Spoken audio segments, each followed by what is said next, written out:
देखिए, निश्चित रूप से जब हमारी पार्टी के सर्वोच्च नेता सोनिया गांधी जी और राहुल गांधी जी के खिलाफ झूठा मुकदमा करके उनके खिलाफ बिना सूचना के गलत चार्जशीट पेश कर सकते हैं, तो फिर छोटे मोटे लोगों की तो बिसात ही क्या है, आप बताइए। ये कुछ भी करने को तैयार हैं। इनको एक ही मंत्र है, इनका एक ही उद्देश्य है कि सबको डराओ, धमकाओ, जनता के मुद्दों से ध्यान भटकाओ और इस देश को लूटो और सबको डरा करके चुप करा दो, जिससे हमारे खिलाफ कोई आवाज़ नहीं उठाए। तो ऐसे तानाशाही सरकार के खिलाफ आंदोलन, धरने, प्रदर्शन शुरुआत है, आगे भी करेंगे।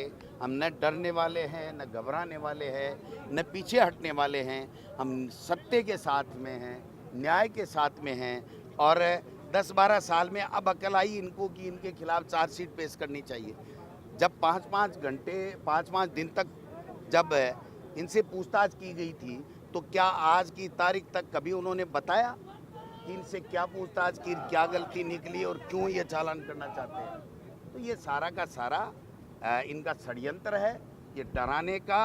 और मुद्दों से देश के लोग अब उगता गए मोदी जी से, तो उनसे ध्यान भटकाने का ये एक सस्ता, सुंदर, टिकाऊ इन्होंने अपनी तरफ से मान के चला है कि ये एक अच्छा तरीका है।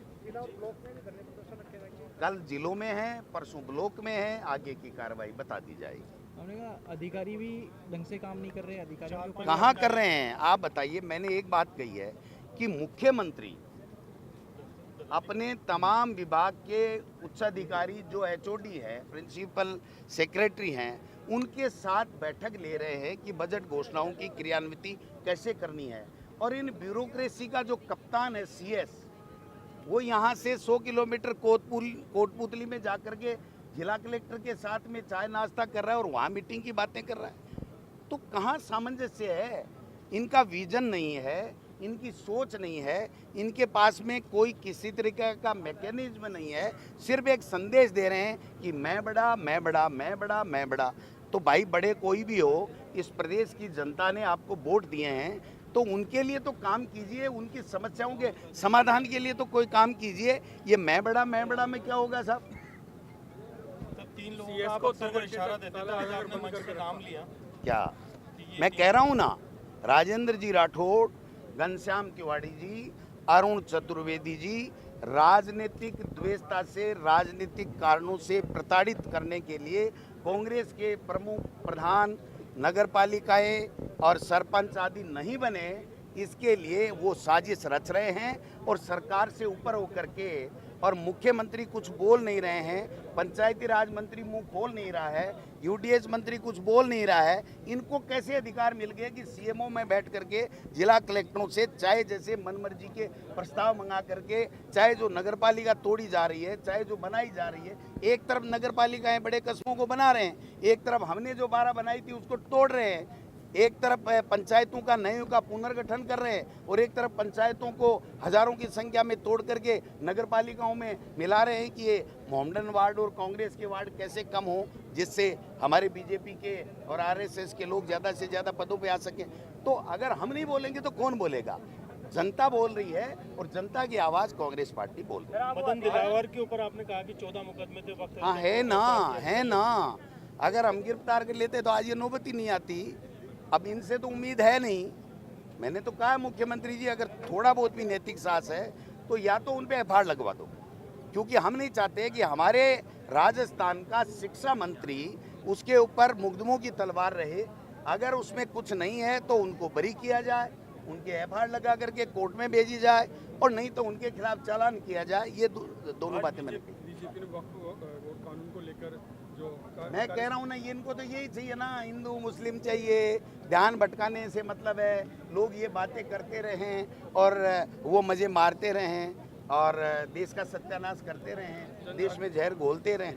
जन जागृति अभियान चला रहे हैं। काय का जन जागृति खुद में तो कर लो। इनके 4-5 अधिकारी सीएमओ में बैठ करके दलाली कर रहे हैं, जो बड़े आईएएस अधिकारी।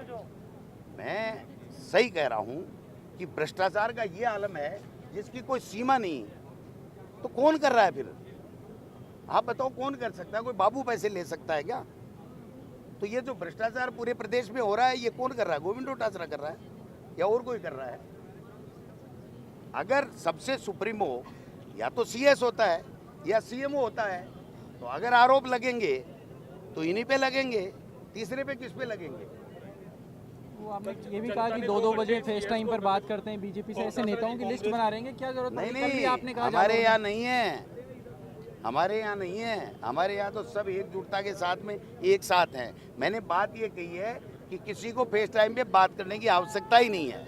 सब कांग्रेस एकजुटता के साथ में इनकी तानाशाही के खिलाफ खड़ी रहे। डोटासरा जी, कल जो सीएस बैठक ले रहे थे कोटपुतली में, उस दौरान 2 घंटे लोगों ने बंधक बनाया, उनको ताला लगा।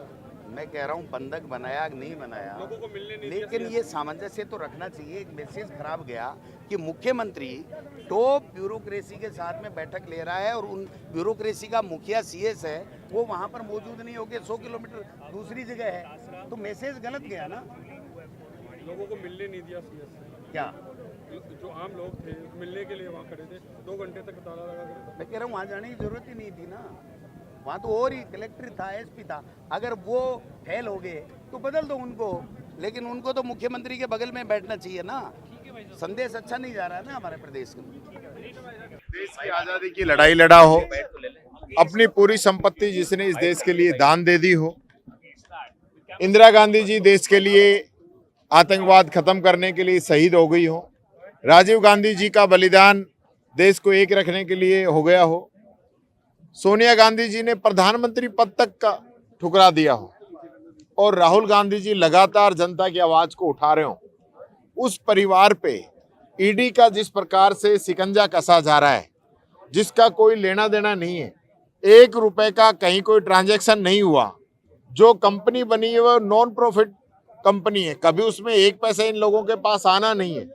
आजादी के समय के जो अखबार थे, हिंदी, इंग्लिश और उर्दू, तीनों ही अखबारों ने आजादी के लिए जंग में अपना काम किया था। वो अखबार के जो कर्मचारी थे, उनके बिजली के बिल थे, इस प्रकार की जो उनकी बकाया थी, उनको पूरा करने के लिए कांग्रेस ने मदद की थी। और उसको इस प्रकार से ये लोग जबरदस्ती उनको परेशान करने का काम कर रहे हैं, जिसका किसी भी प्रकार का कोई गबन घोटाला, कोई मनी लॉन्ड्रिंग हुई नहीं।